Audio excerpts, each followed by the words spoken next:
Okay, so recently, as Vidanya said, you've been looking at stories from the Buddhist tradition about the Buddha's life, and one of the things you will have noticed about those stories is the effect of the Buddha's presence on the people that he met.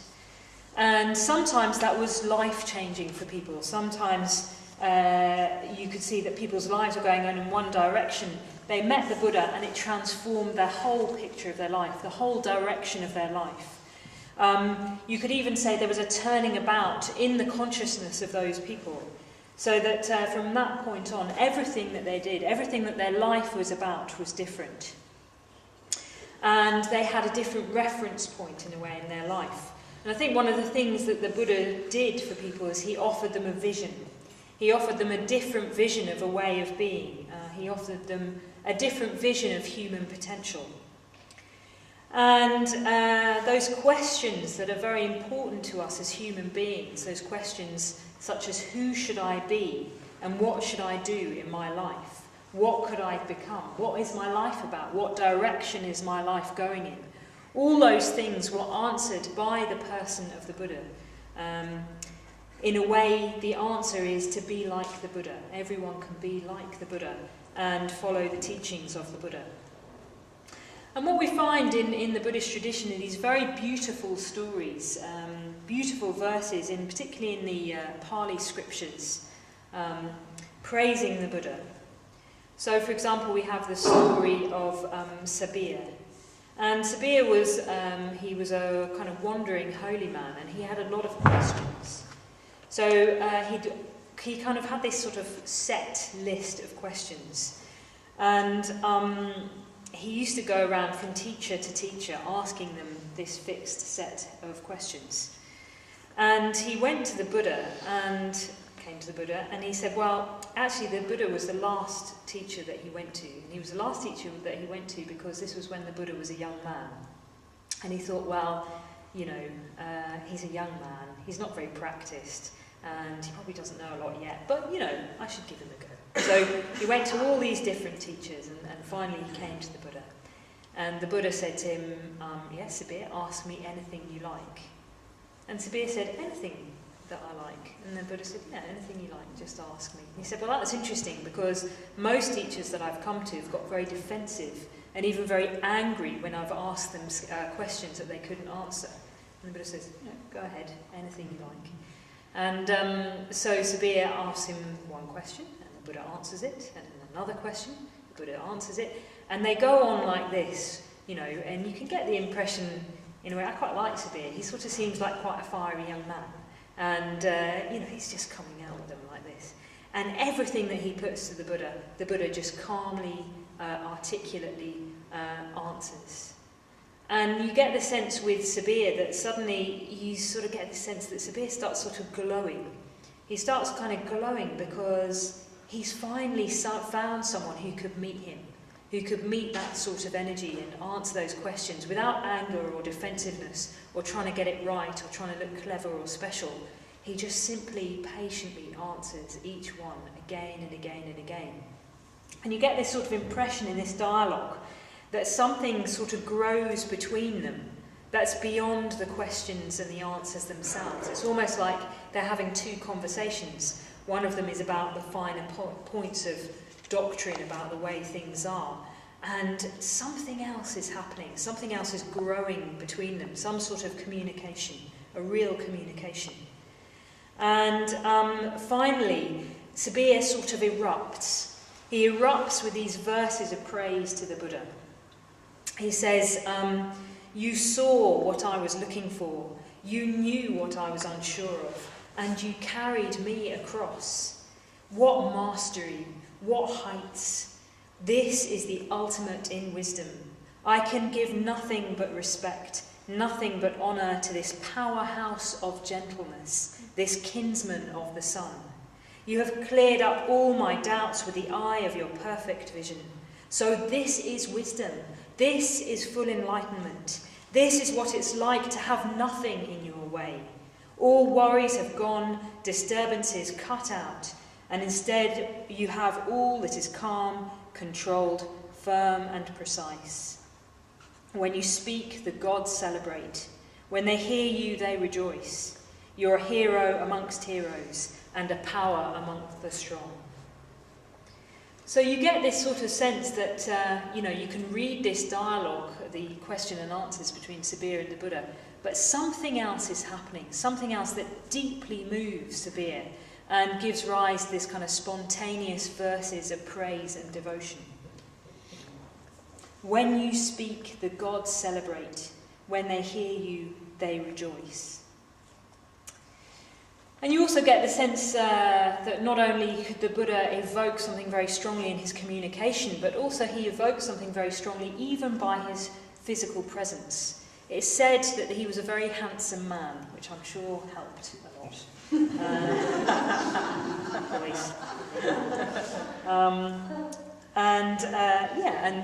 He had this kind of tremendous physical presence. It's said that he shined with the colour of gold. So we have another story, again from the same source, which is the Sutta Nipata in the Pali scriptures, where Sela comes, he hears the word Buddha, and it's interesting because he's heard the word Buddha before, and it's sort of, even the word Buddha sort of resonates within him. You say Buddha? I say Buddha. A Buddha. A Buddha. A Buddha has arisen in the world. And he goes off, he apparently has 300 followers, and he goes off to see the Buddha, just to meet the Buddha. A Buddha, an awakened one has arisen in the world.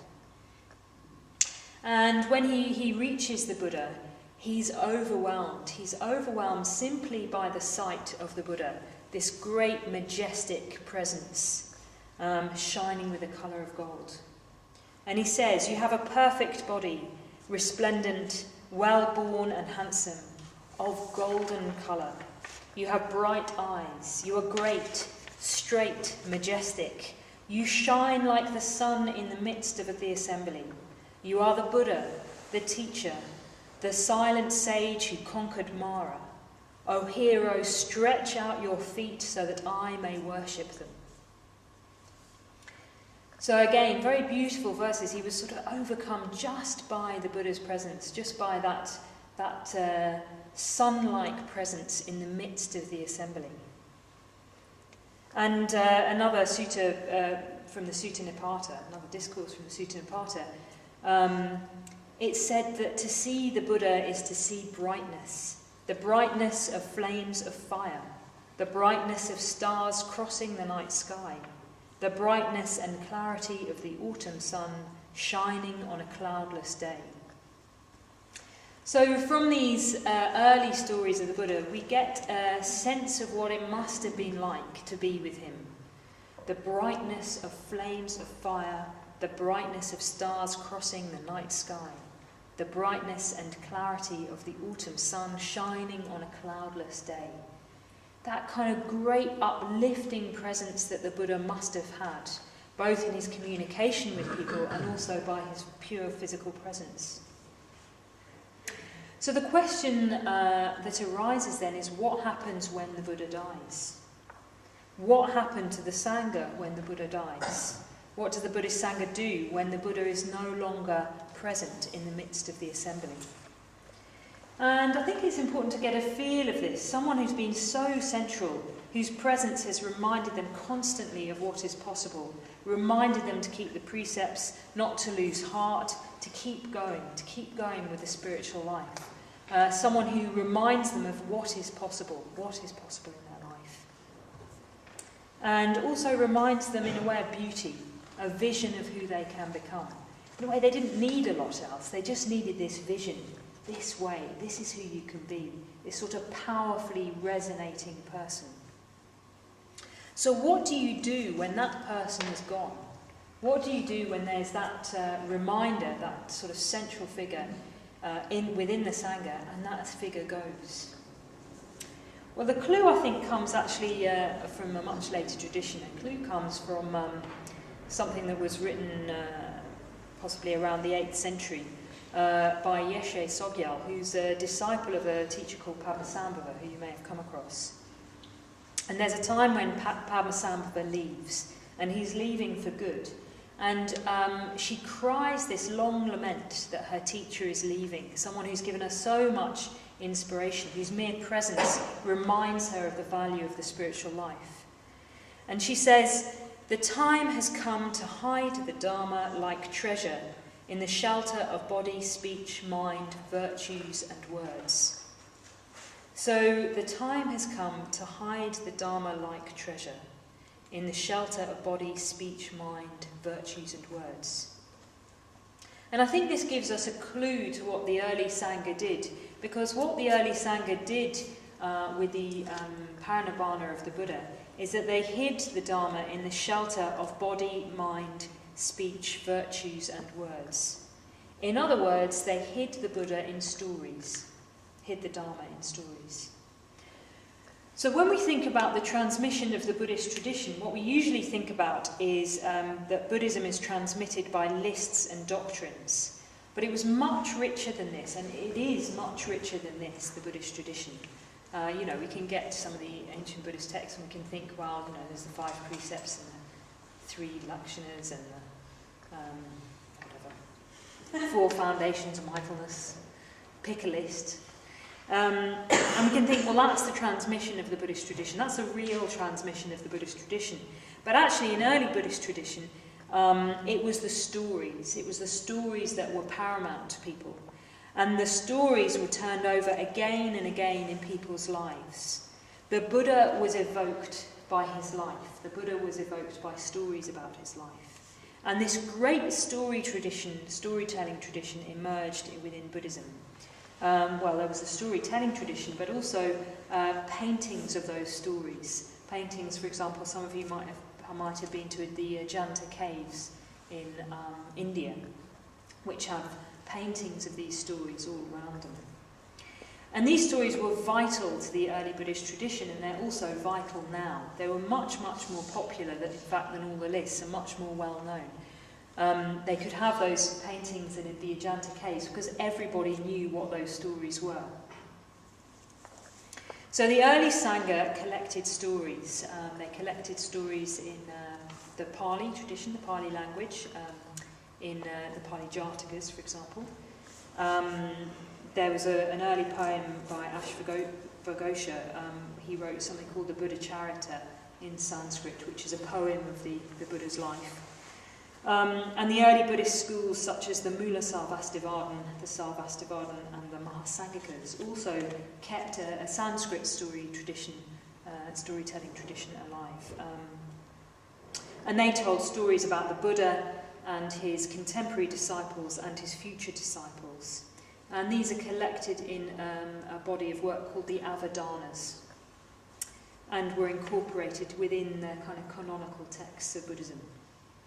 So some of the first Buddhist texts to be written down in the first half of the first millennium, or even some from the 3rd century BCE. So these are very, very old. The first Buddhist texts to be written down had a mystery to them.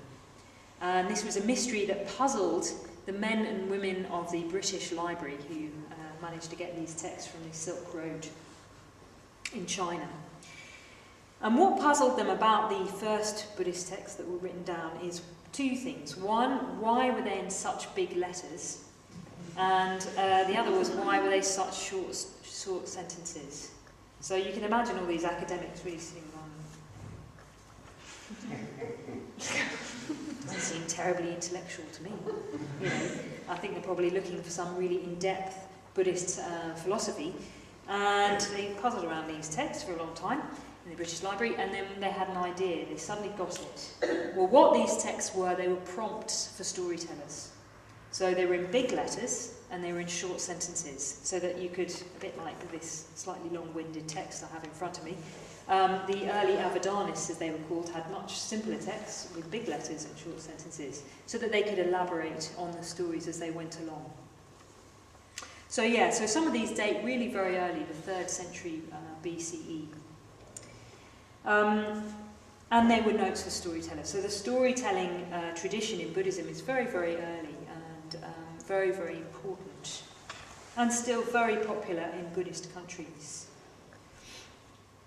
when Sangha talks about the avadanas, he says, "Flame is lit from flame, and ultimately life's inspiration springs not from theories about life, but from life itself."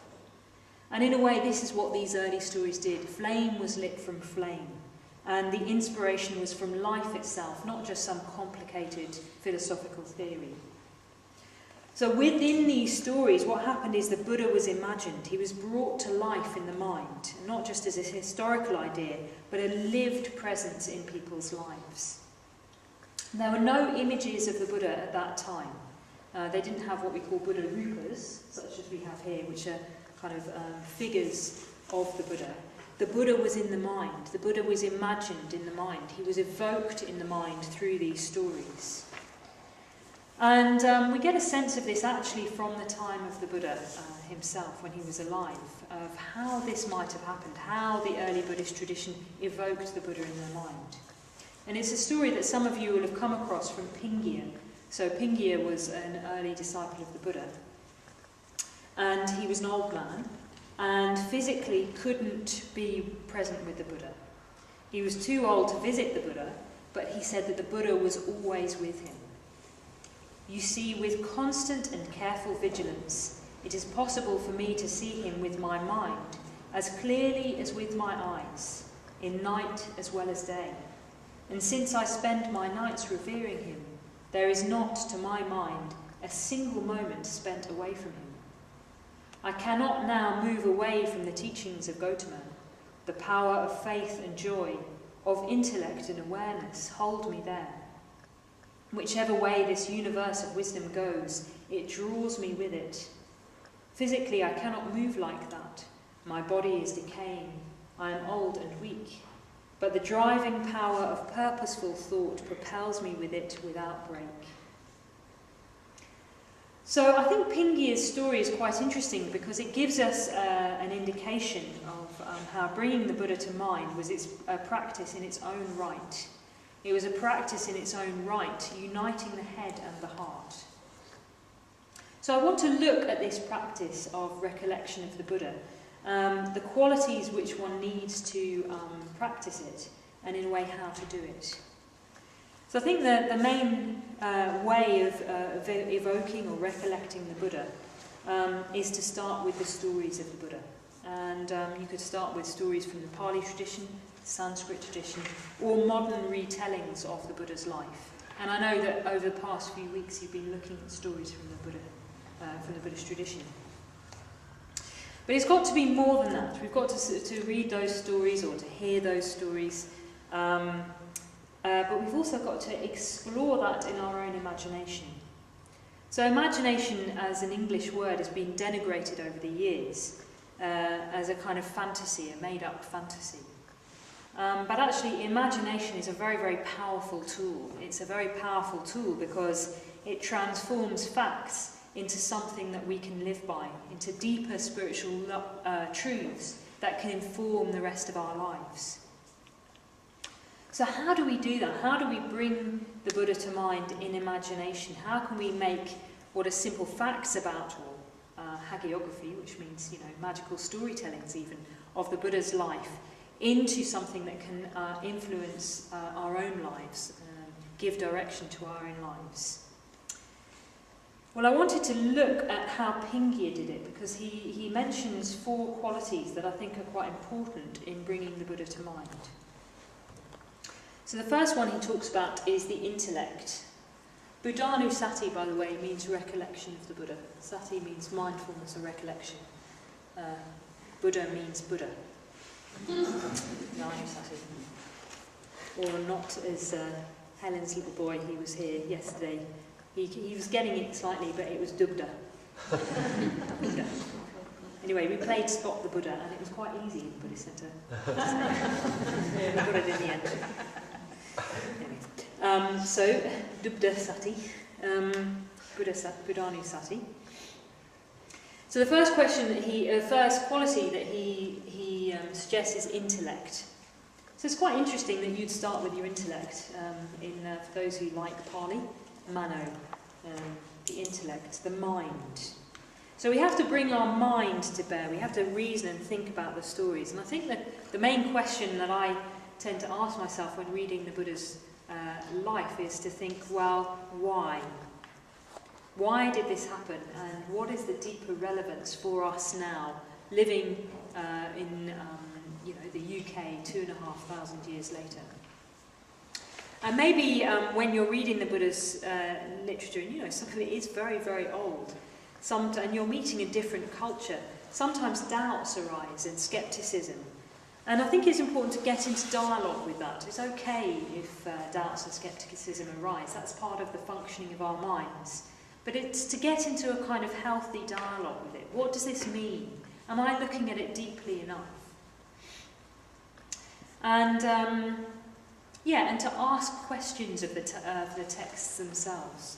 So I'll just give you an example of this that I've been reflecting on. There's a little story that I really love from the Pali tradition where the Buddha is in the middle of the night. Also, I have got a very overactive imagination, so if anyone wants to check this out, you'll probably read it and think, Vajratara just made a load of that up. And I probably have, so sorry. I think maybe I was an Abhidharmist in my last life, and basically the Pali scriptures to me are just big writing in terse letters, and I've got this whole So in the middle of the night, the Buddha calls out Ananda, his disciple. You heard about him last week.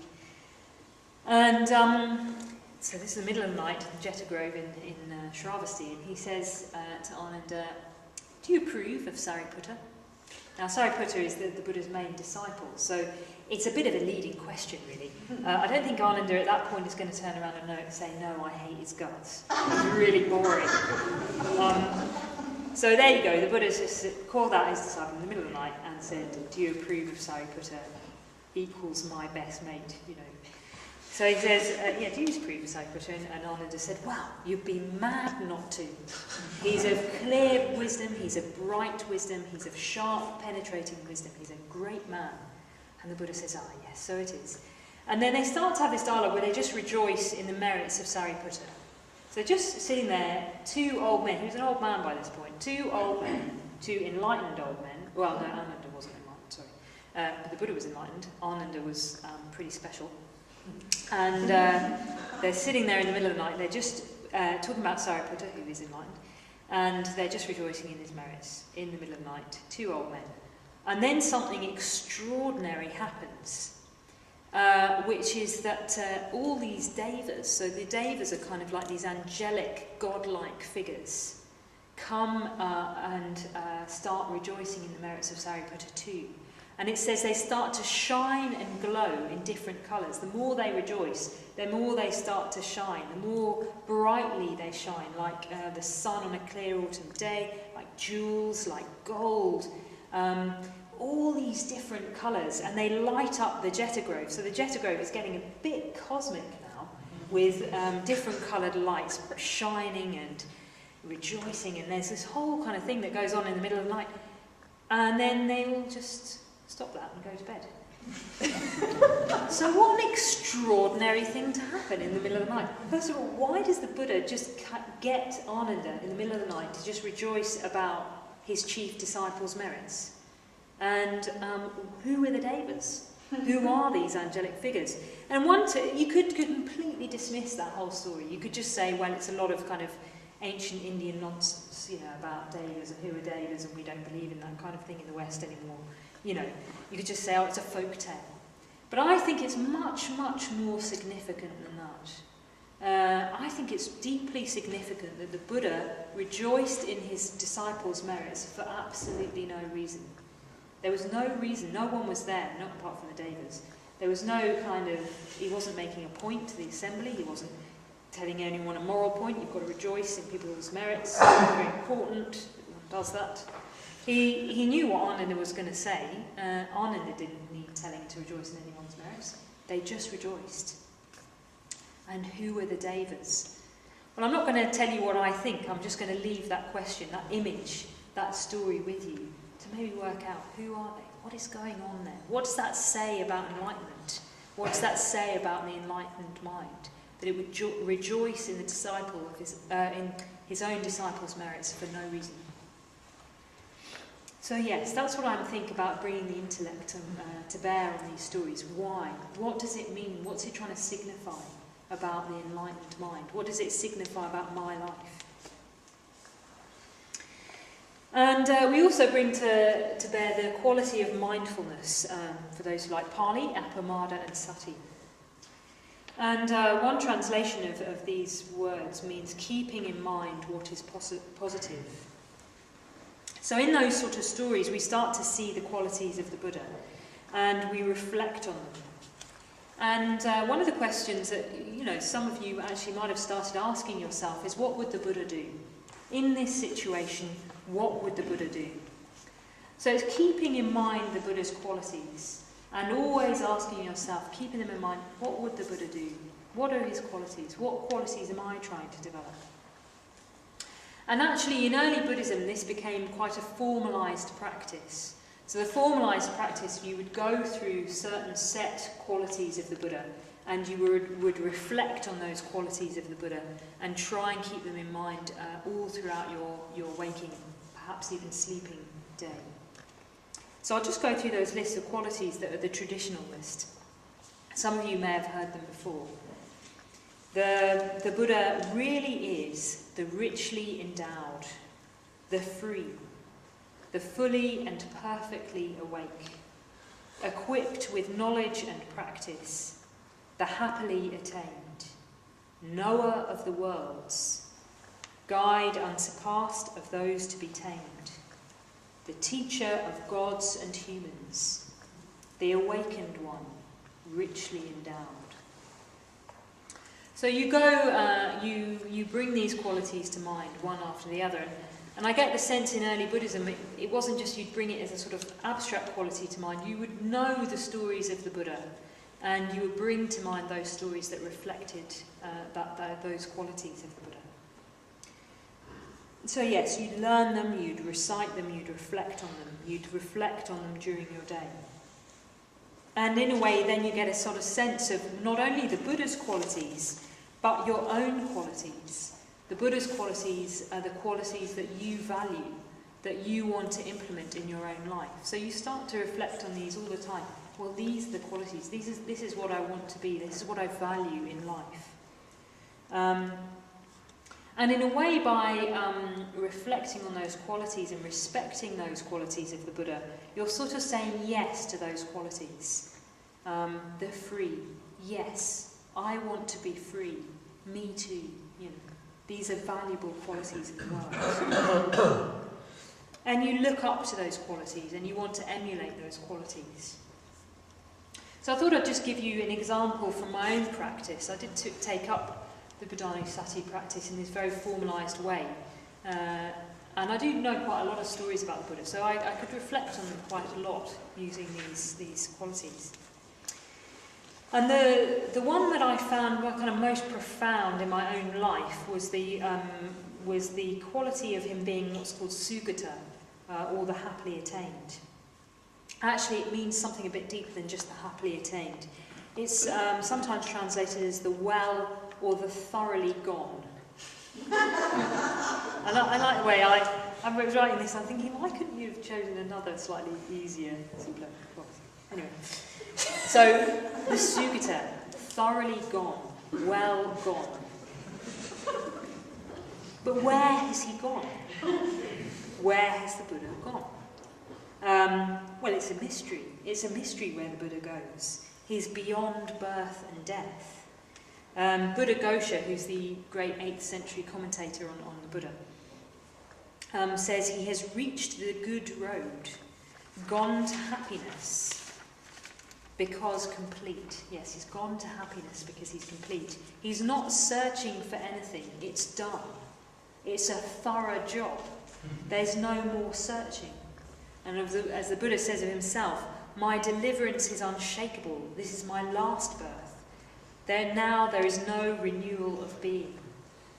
And I find that very, very moving. I don't really know why, but there is no renewal of being. It's the mystery. He's gone. He's free. So sometimes when I get caught up in things, I get caught up in sort of samsara, basically. And it all seems so terribly important. For example, actually for me, a lot of this comes out, I live at a retreat centre where we run retreats for women who've asked for ordination. And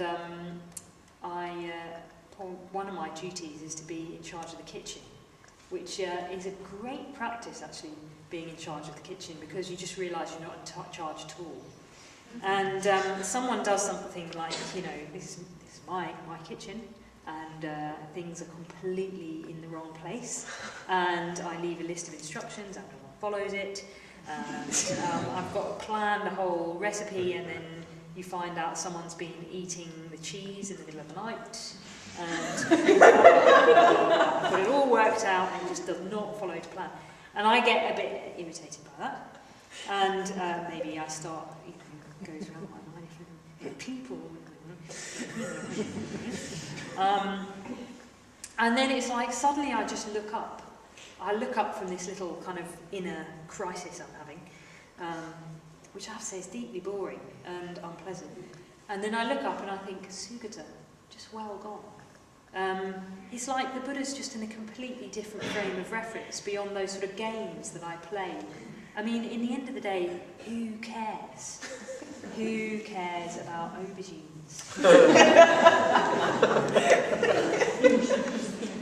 No one, I tell you, no one is going to starve in Tiratloka. If there's any kind of apocalypse and you all want food, I've got enough there for about 2 years for the whole lot of you. So, no one's going to starve, it's all right. It's like this quality of beyond that. He's well gone, he's completed all that. He doesn't have to play those kind of games. I just drop that whole thing, and then I just start connecting with people as human beings beyond aubergines and whatever it is. So and I really like this quality of the Buddha also because it reminds me that the Buddha is like me. He has qualities that I can develop, but yet he's a complete mystery. And I think for a personality like mine that really likes to know, this is very important. It's good to realise that the Buddha is completely beyond my current understanding. Basically, any idea I've got about the Buddha is wrong. I've kind of got an idea, but it's my idea. I don't really know. So having that sense of mystery is very important to me. There's a poem by Wallace Stevens called The Blue Guitar, which is about imagination. And in that he has a line, beyond us, yet ourselves. And the Buddha very much is like that. He's beyond us, and yet he's ourselves.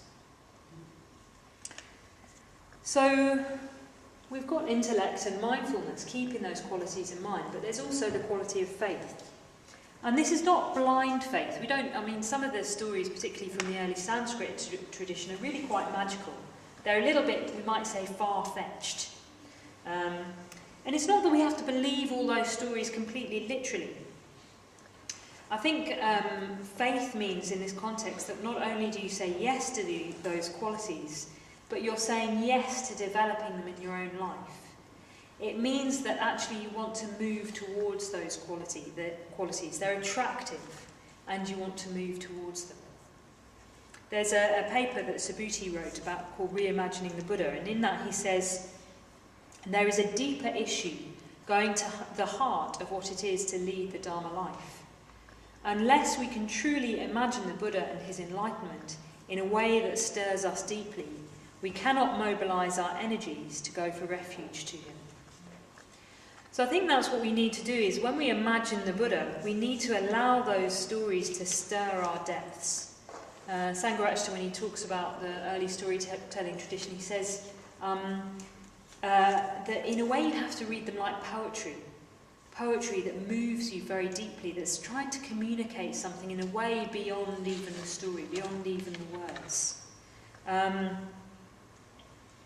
And in a way let those stories become a kind of mirror. There's a short ritual that Sangha wrote where he says, what the Buddha attained, we too can attain. So I think it's allowing those stories to take place in our hearts, allowing them to be there, sort of resonating within. This means me. This means me. This means me. It's not about the Buddha 2,500 years ago. It means me. And really allow those stories to transform you. Let them speak to your depths. Even simple ones, like the ones I've just related about Ananda and the Buddha rejoicing in Sariputta, that moves me deeply, that story. It really touches something in me, because it's so positive, just so positive. And the last quality is the quality of joy. And it's the joy of finding something meaningful in life which we can follow. And I grew up really with a sense of, for some reason, of just having been, I've just done this before. I've just gone around life again and again. I just grew up with this feeling like, I've done this again and again and again, and where do I go? What do I do with my life? I grew up with a sense of, in a way, Sangha Night calls it the burden of existence. Like, here's my existence, what do I do? And that really did feel like a burden, because any direction I looked just seemed a bit meaningless, actually. You know, it was okay as far as it went, but it didn't particularly set my world on fire. But if you can really evoke the Buddha in your mind and really feel those stories in your heart, actually joy arises. Joy arises because here's an answer. Here's the answer to the meaning of existence. Okay, it's 2,500 years old, and the Buddha lived in northern India, but it's still true for me here, now. And there's a kind of longing to embody that myself. There's a longing to realise that in my own life. Here's a vision of my potential. And I think there's that in Buddhism, it's the kind of supreme optimism of the Buddhist ideal, that anybody can become a Buddha. It doesn't matter what kind of level of education you've got, or sex, or age, or background, or whatever it is, everyone can become a Buddha. Everyone can reach enlightenment. And that's profoundly joyful and positive. I was kind of thinking about it as well. Well, I think that's why Buddhist images are so popular. You know, you can buy them in TK Maxx, you can buy them in garden centres, varying different qualities, has to be said. But, you know, you can kind of walk down the street and you're sort of sitting there, they're all sitting there on people's mantelpieces or windowsills. And I think they're popular because they just have such a positive message. And they evoke kind of the best in people, in a sense. They remind us of our own potential qualities. That calm, that groundedness, that kind of stillness and contentment. And that very subtle smile. Yeah. So it's the joy of realising what we can become. So yeah, if we can bring our intellect, if we can bring our mindfulness, faith and joy to recollection of the Buddha, something starts to happen. And I think what happens is that we eventually hit the knowledge that he is not here. That though we can imagine him, we are not with him. And in some ways we are only receiving a kind of created image of our own consciousness. What in later Buddhism is called the Samaya Sattva, the being of the bond, the being of kind of commitment. And this is the kind of image that we create ourselves. And if you really bring to the Buddha the mind, you get sort of reach this level of frustration, because after all, it is only in your mind. So for the early Buddhist tradition, it's very important that you get to this point in Buddhanussati, in recollection of the Buddha. Because what we see is that the Buddha seen within our own consciousness is impermanent, not self, and not ultimately satisfactory. He's gone. The Buddha is gone. You can't grasp him, you can't see him, you can't be with him all the time. And you get to that sort of frustration. I sometimes feel this quite intensely, actually, that I'm living in the time when we're still feeling the influence of the Buddha, but he has entered Parinibbana. He's not here. You know, I sometimes feel really frustrated by that. I kind of think, well, you know, what if the Buddha was standing here giving this talk? We'd all be practically enlightened. Most of us would be probably enlightened. It would be fantastic. We wouldn't have to have a talk about recollecting the Buddha because he would just sit here. It would be so much better than listening to me, for example. So it's that kind of, you know, frustration, and I try to get a handle on who the Buddha is. I try to imagine him, and what I guess come up against is my own sort of mind, my own limitations and my own consciousness. And basically my kind of boredom and greed and annoyance and all the sort of petty dramas that go on in my mind, you know. There I am at Tiratnaloka, sitting there reflecting on the Buddha, and then I suddenly think, how many aubergines have we got? And what are we going to have for dinner tomorrow? Because it's a bit cold. And, you know, that's so frustrating, actually. I'd really much rather be with the Buddha, but I'm not. I'm with my own mind. So, in the early Buddhist tradition, this was made a practice, you know. So in the early Buddhist tradition, it wasn't, you know, ages after the Buddha himself had died. And maybe they felt that frustration even more intensely than we do. And what they sort of do within their recollection of Buddhism is they go from his presence in the past to his absence in the present. It's a bit of a complicated sentence. Yeah, his presence in the past to his absence in the present. It's a bit like, you could look at it like you're making a pilgrimage to the past, but every pilgrimage has to come home. Even the Sheffield Buddhist Centre pilgrimage in 2011, is it? Yeah, and even the Buddhist pilgrimage in 2015. Goes to the Buddha, you evoke the Buddha, you feel like you're with the Buddha, listening to the stories.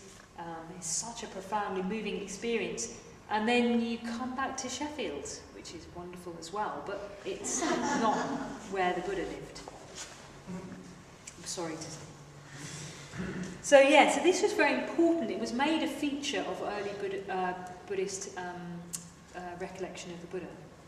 So remembering that in early Buddhism there were no Buddha images. What there were reminders of the Buddha having been there in the past, but now gone. So when they depicted the Buddha, they didn't depict the Buddha. They depicted, for example, the Bodhi tree, the tree under which he gained enlightenment. But there's no Buddha underneath it. They depicted stupas. Stupas are kind of like early gravestones, if you like, early burial mounds. So again, they're sort of giving an indication that the Buddha was here, but now he's not. They depicted empty thrones. So there's the kind of king nature of the Buddha, that kind of royal nature, that powerful presence of the Buddha, but he's not there. Or empty footprints. Again, here was the Buddha. The Buddha walked here, and now he's gone.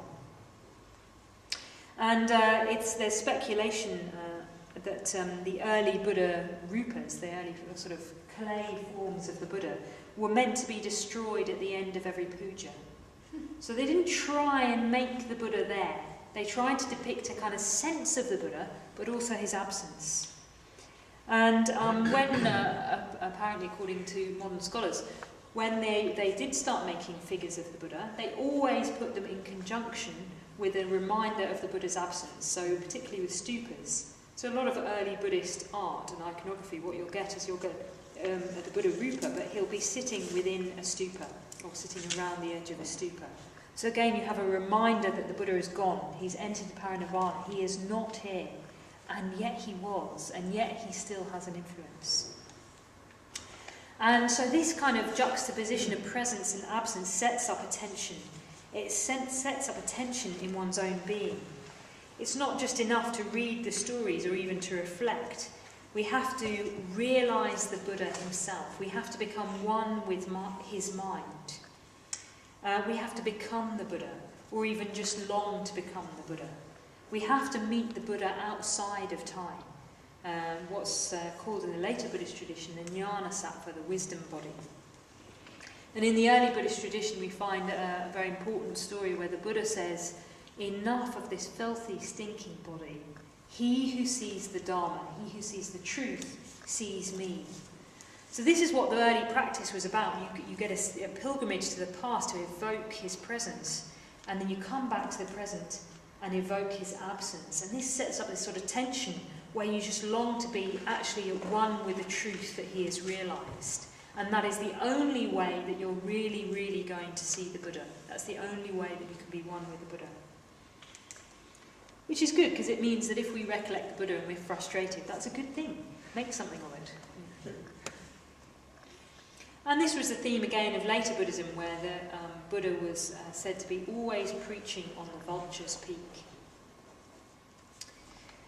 So to give a sense of this, I'll tell you a little story from the early one of the early stories of the Buddha, and it's about Ananda, who you heard about last week. So you will have heard last week that in the Mahaparinibbana Sutta, when the Buddha died, that Ananda was deeply, deeply upset, deeply moved by the death of the Buddha, and says, he's crying, standing by a doorpost, saying, "I am still a learner with much to do, and the teacher is passing away, he who was so kind to me." So he really, really felt the loss of the Buddha. He felt his absence. And in these kind of early stories of the Buddha, Sanskrit stories, something happens next. So Ananda goes back to Savatthi, Shravasti, where the Buddha had spent 20 rainy seasons. So it's where the Buddha had spent a really big chunk of his life. And the people of Shravasti were absolutely distraught because their teacher had gone. And they were all waiting for Ananda to come back. So Ananda came back to Shravasti. Everyone was out in the streets waiting for him, showing a lot of public displays of grief and upset. And what were they to do? What were they to do now that their master had gone? And Ananda walked slowly through the streets, very mindfully, looking at the floor. And he just processes towards the place where the Buddha would stay, called the Gandakuti. Which means kind of flowery, scented, perfumed chamber. And it was perfumed because there were always so many offerings there. And Ananda walks back to the Gandakuti, and he does something extraordinary. He does something extraordinary because it was so ordinary. He mindfully gets a broom, he brushes all the old offerings out the way, he prepares the Buddha's water for washing, he prepares the Buddha's water for drinking, he prepares the Buddha's seat. And this is what Ananda did every day of his life with the Buddha. He was doing something exceptionally ordinary. But of course the Buddha has gone. So why did Ananda do this? What was he trying to do? Why do that kind of simple ceremony of evocation of the Buddha? Well, maybe he was just recollecting the Buddha in the past. Maybe he just wanted to kind of evoke what the Buddha did every day of his life. Or maybe he was trying to access something different. Maybe he was trying to access the eternal Buddha. Maybe he was trying to access the Buddha of his own mind, beyond time and space. In a way, we'll never know why Ananda did that, or what was going on through Ananda's mind. But I often think about that story because I think that's sort of what we're doing in recollection of the Buddha. We're preparing the abode of the Buddha, we're preparing the Gandakuti, preparing our mind, and waiting for the Buddha to arise. And maybe that's the Buddha of the past, but maybe it's also the Buddha beyond time, beyond space, the truth itself. And this preparation could involve cultivating intelligence and reflection and mindfulness of the Buddha. It could involve cultivating faith and joy. Making that pilgrimage to the past, evoking the Buddha strongly as a real presence in our lives, and then coming back to the presence, feeling that inadequacy, feeling that separation from the Buddha, feeling that the Buddha in a way is impermanent like everything else. When conditions are right, he arises, and when they cease, he ceases. Maybe we bring to mind unsatisfactoriness, or we can't own or have the Buddha. He's not here, he's not walking with us down the street or getting a bus with us. We cannot know him with our ordinary state of consciousness. We have to kind of ascend to the level of the Buddha. So we prepare the ground, we're making that pilgrimage to the past and to the present, and we wait. We must learn to wait. We prepare the ground and we wait to see what will happen, that maybe the Buddha outside of time will arise. There's another story from that tradition, that early Sanskrit tradition, about Purna, which I led some study on Sunday. So Purna is an arahant, he's an enlightened being, and he builds a great sandal. He's living in Maharashtra, which is very, very far away from the Buddha. The Buddha's in Shravasti in northern India. He's in central India. He builds a great sandalwood palace for the Buddha, and when it is ready, he goes and climbs up onto the roof of the sandalwood palace, and makes offerings of incense and flowers in the direction of the Buddha in Shravasti.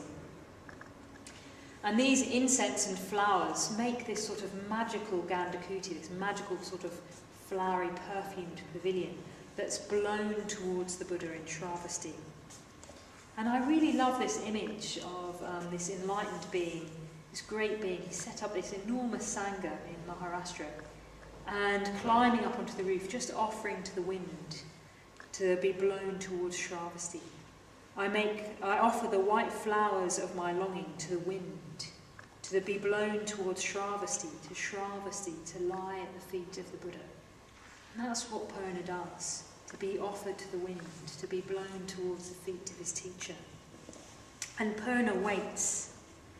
And interestingly, it's said that before the Buddha arrives, the sandalwood palace lights up at night with the Buddha's presence.